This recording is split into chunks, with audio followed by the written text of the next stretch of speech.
We're now ready for the final section of our essay, and during this section I want to find some quotes from the philosopher Saul Fisher that we can include both here and in the conclusion. So, as I mentioned in the last tutorial, the main course entree, which is a point where we are going to appeal to the community. Because, as we saw before, and let's remind ourselves one more time, I always go back to the thesis statement. Have I completed everything that I promised I would do in the thesis statement? We have proven that this is a possible safe haven for glioblastoma patients, and that it is a worthy project based on aesthetics. And now we have come to the Irish community. It's time for us to discuss how this project would affect the Irish community, because we've covered everything else. We've gone over the disease, we've gone over the justification for the project based on its utility. How will it be used? It's not going to just stand there, it's going to be used for people. And now we arrive at this section 4, where we are going to discuss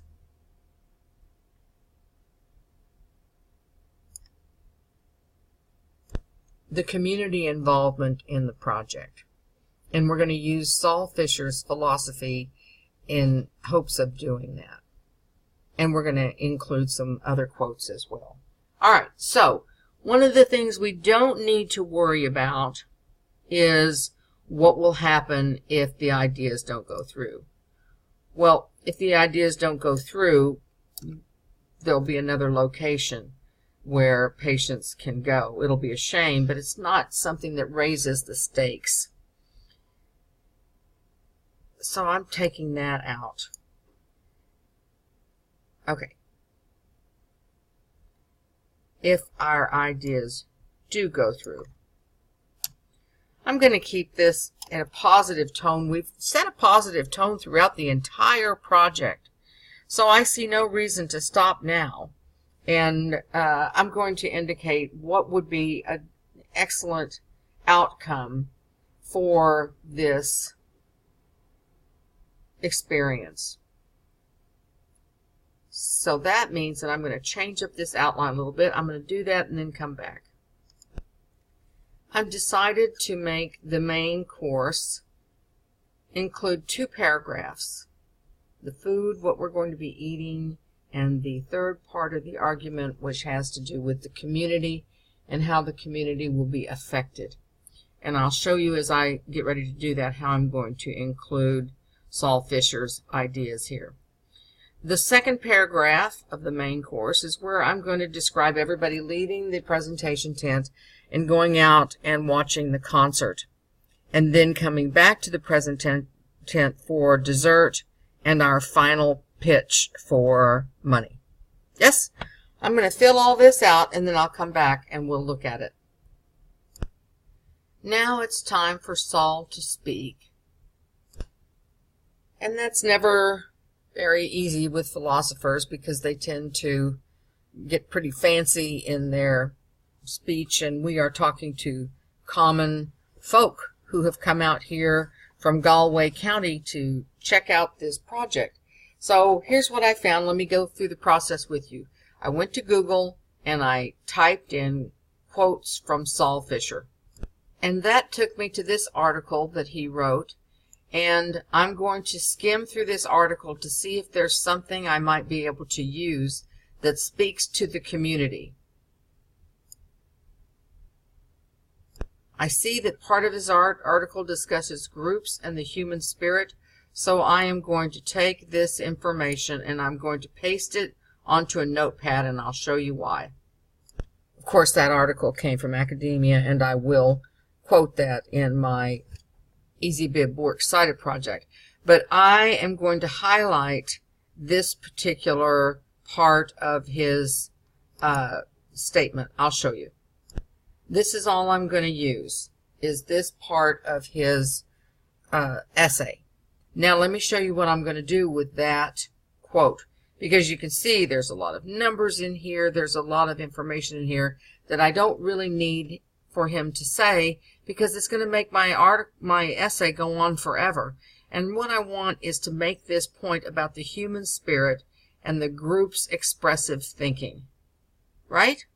So I'm going to copy this and I'm going to put it into my outline. Let me show you. Now you can see how that quote looks when I've placed it into this section where he's going to address the value to the community. I'm going to take some of this out and I'm going to rework the sentence. So make sure that you take a look at this so you can see how I rework the sentence. Let me take it here so you can see this. Then I will paste it right below and I'll show you how I change it to make it fit into my essay. I know I'm taking time on this, but it's important that you see how you can take a quote from somebody and work it into your essay without plagiarizing or changing the quote. I'm just taking from the quote what I need. We're not talking about individuals. We're talking about this group, the citizens and community of Galway. One interpretation of this last variant theory says that the mark of a particular group's expressive thinking must include, I added that word instead of all of this, and I put it in brackets so that you know I added that word, must include an aspect of such thinking special to the group, wedded to the particular human spirit. And that's what I'm going to have him say as he approaches the presentation stage. Now, let's see what else we want to include beyond that validation, because that shows he has turned a corner and he now sees the value of this project as it relates to his philosophy of architecture within the community. I go back to my Google search for Yeats poetry that has to do with beauty, and while I'm looking for a quote to put into this section 4, I find this great line from Yeats. I have spread my dreams under your feet. Tread softly because you tread on my dreams. Nice for the conclusion. So I'm going to copy this and I'm going to go back over here and I'm going to pop it into my conclusion. This is what I mean by adding to the conclusion all the way through the